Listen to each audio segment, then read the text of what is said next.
그 집에서는 제사상이 사라지기 전에 사람이 먼저 사라졌다. 제삿날을 하루 앞둔 밤이면 늘 같은 일이 반복되었다. 마루 아래에서 누군가 숨을 참고 있는 듯한 소리가 들렸고 기침인지 울음인지 모를 낮은 소리가 한참 이어지다 끊어졌다. 아무도 내려가 보지 않았고 등불을 들고 살피려는 사람도 없었다. 그저 이불을 끌어올려 덮고 숨을 죽였다.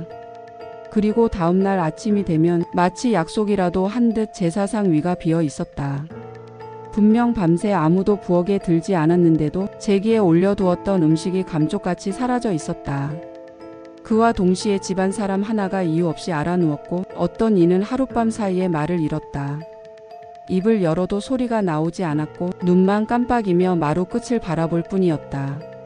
사람들은 입을 맞췄다. 저 집에는 사람이 아닌 것이 산다고. 사람을 고르는 호랑이가 있다고. 이상한 점은 그 호랑이라는 것이 아무나 물지 않는다는 데 있었다. 아이들은 늘 멀쩡했고 허리가 굽은 노인들도 건드리지 않았다. 사라지거나 무너지는 사람은 늘 정해져 있었다. 집 안에서 가장 말이 없는 사람, 가장 눈에 띄지 않는 사람, 밥상에서도 늘 끝자리에 앉아 숟가락을 늦게 드는 사람. 없어져도 한동안은 누구도 크게 묻지 않을 사람들 뿐이었다. 더 기이한 건 그 순서였다. 사람이 하나 사라진 다음 해에는 반드시 제사상에 올리던 이름 하나가 줄어들었다. 마치 그 짐승이 집안의 제사 순서를 기억이라도 하는 것처럼 해마다 빠지는 자리가 정확했다. 그 집에는 고함이 없었다. 누군가를 때리는 일도 노골적으로 쫓아내는 일도 없었다. 그래서 더 무서웠다. 모두가 알고 있었지만 아무도 말하지 않았기 때문이다. 사라지는 사람은 분명 피해자였지만 그를 붙잡지 않은 사람들 역시 그 자리에 서 있었다. 가해자가 누구인지 묻지 않는 침묵 그 자체가 집안을 채우고 있었다. 제사는 계속 지내야 한다는 말이 가장 먼저 나왔고 조상님을 모셔야 탈이 없다는 말이 그 뒤를 이었다. 그 말들은 위로처럼 들렸지만 실은 모두가 고개를 돌리기 위한 이유였다. 제사를 지킬수록 집안은 더 무너졌다. 제사 전날 밤이 되면 사람들은 괜히 마루를 오래 쓸고 등잔 심지를 여러 번 고쳤다. 큰아들은 말없이 마루 끝에 앉아 발을 떨었고 며느리는 그 모습을 보고도 아무 말 하지 못한 채 아이를 안고 방 안으로 물러났다. 그날 밤에도 마루 밑에서는 낮고 긴 울음이 흘러나왔다. 울음은 꼭 사람 같지도 짐승 같지도 않았다. 그저 오래 참다가 한 번에 새어 나오는 소리 같았다. 다음 차례가 누구인지 모두 알고 있었다. 딸만 낳은 며느리였다. 그 여자는 집안에서 가장 먼저 일어나 불을 지폈고 가장 늦게 잠자리에 들었다.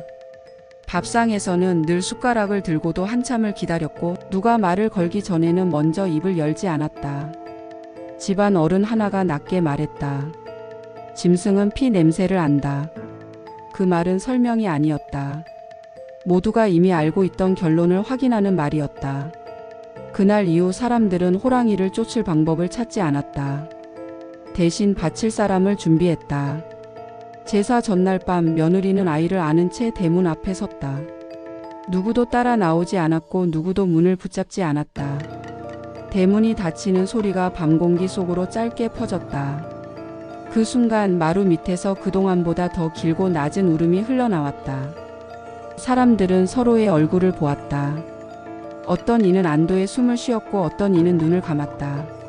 그날 밤 처음으로 제사상은 온전히 남아 있었다. 제기 위에 음식은 하나도 사라지지 않았고 촛불도 끝까지 타들어갔다. 사람들은 이제 끝났다고 믿었다. 재물을 받아들였으니 호랑이도 떠났을 거라 여겼다. 그러나 평온은 오래가지 않았다. 다음 제사날 다시 음식이 사라졌다. 이번에는 제기 옆에 어둡게 번진 자국이 남아 있었다. 피라고 부르기에는 분명하지 않았지만 그렇다고 아니라고 말하기도 어려운 얼룩이었다. 사람들은 이전보다 더 떨며 말했다. 호랑이가 더 굶었다고. 한 번으로는 부족했다고. 그제야 덫을 놓자는 말이 나왔고 밤마다 불을 밝히고 마당을 지키는 사람이 생겼다. 그러나 아무것도 잡히지 않았다. 대신 사람 하나가 끝내 무너졌다. 집안 어른 중 한 명이 밤중에 자리에서 일어나 아무도 묻지 않은 말을 스스로 꺼냈다. 그 집에는 제사에도 이름을 올리지 못한 아이가 있었다. 서자로 태어나 호적에도 오르지 못했고 족보에도 적히지 않은 아이였다. 그 아이는 늘 남은 밥을 먹었고 늘 마지막에 불렸다. 어느 해 겨울 그 아이는 굶어 죽었다. 그 사실을 감추기 위해 제사상에서 음식이 하나씩 사라졌고 그 죄책감을 덮기 위해 사람들은 호랑이 이야기를 만들었다. 그렇게 하면 누군가를 탓하지 않아도 되었기 때문이다. 그제야 모두 알았다. 호랑이는 사람을 먹은 적이 없었다. 사람이 먼저 사람을 버린 것이었다. 가장 약한 사람을 재물처럼 밀어내고 그 자리에 짐승의 이름을 붙였다. 그렇게 하면 마음이 조금은 가벼워졌기 때문이다. 진실이 드러난 뒤 그 집에서는 더 이상 제사를 지내지 않았다. 밤마다 들리던 울음도 자취를 감췄다. 마루 밑은 텅 비었고 그 아래에는 먼지만 쌓였다. 사람들은 훗날 이렇게 말했다. 그 집 호랑이는 사람을 먹지 않았다고.